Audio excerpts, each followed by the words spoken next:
What's up, guys? It's your boy Olin here, MMAnomaly. What? That's right, name change. Seriously, I am changing the name from Dema Boys to MMAnomaly, which is what my Twitter handle has been for some time now already. Reason being, I started the show originally with a friend of mine, Eric. Our schedules never really could sync up, so that's why content was pretty much non-existent or really delayed. That being said, it's just me now. I would love to have people kind of chime in, send videos, send questions for me to address and kind of discuss on the show. Definitely feel free to do that. I welcome that. I would love that. But for the most part, it is a one-man show. So MMAnomaly with Olin Stewart. Let's go. We're just going to go ahead and talk about the UFC Vegas card here, the Derek Lewis versus Chris Daukaus card. I asked a couple of my friends in my MMA group chat like what things they were most excited about. So I'm going to go ahead and discuss those things. And here we go. First things first, we had Jordan Levitt, the Monkey King, who is such an interesting character. I always like watching him fight. Very intriguing guy. A lot of fun to watch. His grappling is really, really nice. And of course, that being said, his grappling is really nice. He ended up finishing his opponent with an inverted triangle. Beautiful, beautiful to see.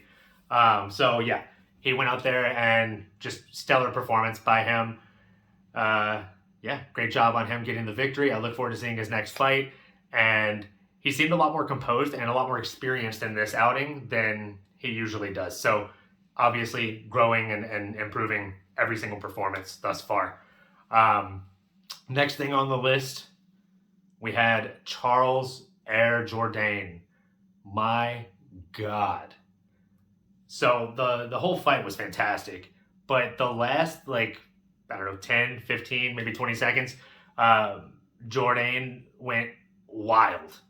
He basically turned into Leonidas and Spartan kicked his opponent to finish the fight. Knocked him off his feet. Straight up. This is Sparta! It was wild. It was great. So definitely, if you're a fight fan, if you're a fan of violence in general, go watch that fight. Phenomenal fight. I would be, as Ariel Helwani says, I would be remiss if I didn't mention GM3, Jelib Meerschaert, getting his submission win. Just a wily veteran. And, I mean, a couple things to take away. One, he's not done. He's a beast and he's still coming.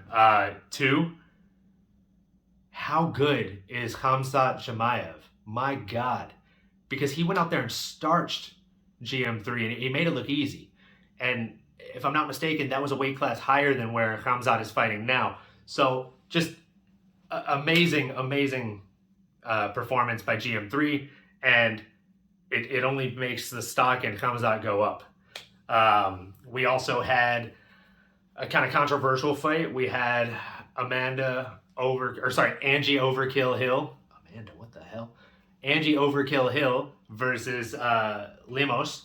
And, I mean, even Dana White disagreed with the judges' scoring. He thought that it was, 29-28 for Overkill Hill, whereas the judges gave it to Limos. One of the judges gave it 30-27. That judge must have been sleeping throughout the fight and woke up at the last second. I don't know. I don't know what fight that judge saw, but that was not the fight. It was not a 30-27 by any means. Would love to hear who you thought won the fight. Please let me know in the comment section below. It helps with the algorithm and all that stuff, apparently. Moving forward, last two that we're going to go over.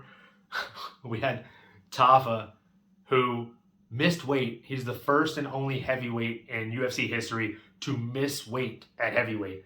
You have anywhere from 206 pounds to 265 pounds, technically 266 pounds, and the guy came in overweight.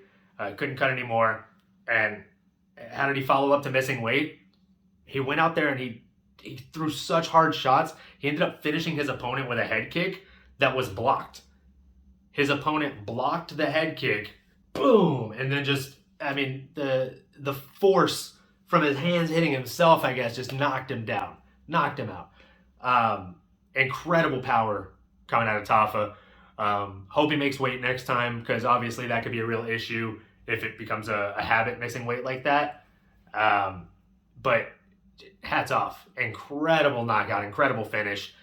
And speaking of finishes, moving into the main event, we had Derek the Black Beast Lewis. As he said, he got to knock out a cop, and then the cop shook his hand. That will never happen anywhere else but the UFC or MMA in general. So Derek Lewis went out there. His opponent Dawkins did look really good. He was getting in and out. The footwork looked really nice. The movement looked really nice.